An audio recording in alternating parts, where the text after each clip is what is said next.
Gandang araw po sa ating lahat para po sa ating Bible knowledge sa araw po na ito.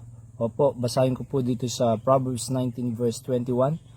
The Bible says, "There are many devices in a man's heart, nevertheless, the counsel of the Lord that shall stand." So, the counsel of the Lord that shall stand. Yan po ang pamagat natin.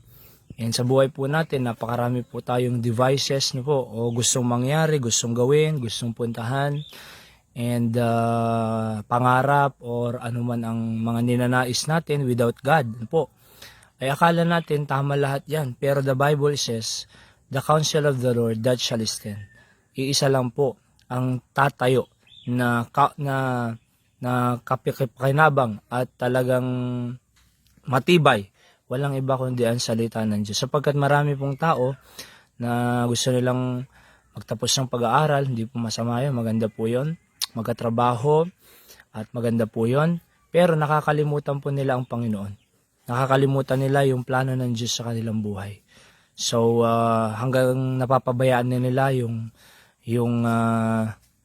gusto ng Diyos para sa kanila. Ano po? At hindi lang po gusto ng Panginoon sa atin na makapagtapos, makapagtrabaho, kundi gusto rin ng Panginoon habang nag-aaral ka ay naglilingkod ka sa Kanya. At nagtatrabaho while ginagamit ka niya. And kasi sabi ng Bible, many devices in a man's heart, nevertheless, the counsel of the Lord that shall stand.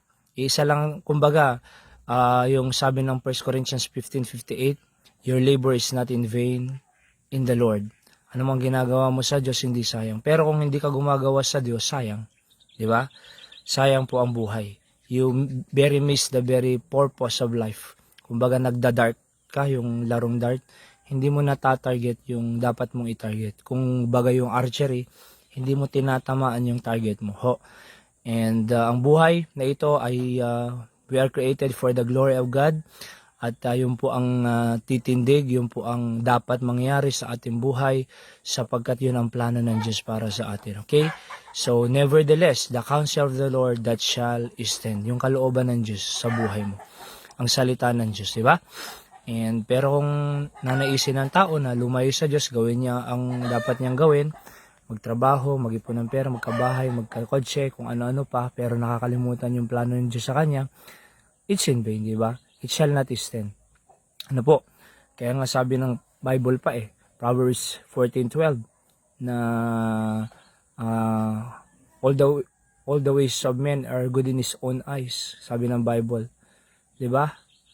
Pero yung dulo pala ay death. So akala niya tama lahat ng ginagawa niya, pero yung dulo pala ay death. Kaya nga pinakamaganda, the only thing that will stand is the Word of God. So base our life, our decision, our goals, our plans, our dreams based on the Word of God. Para po hindi sayang at natatarget natin yung very purpose of life na gusto ng Panginoon para sa atin. Again, the counsel of the Lord that shall stand, the Word of God. Okay, yan po ang ating Bible knowledge of the day. God bless you po.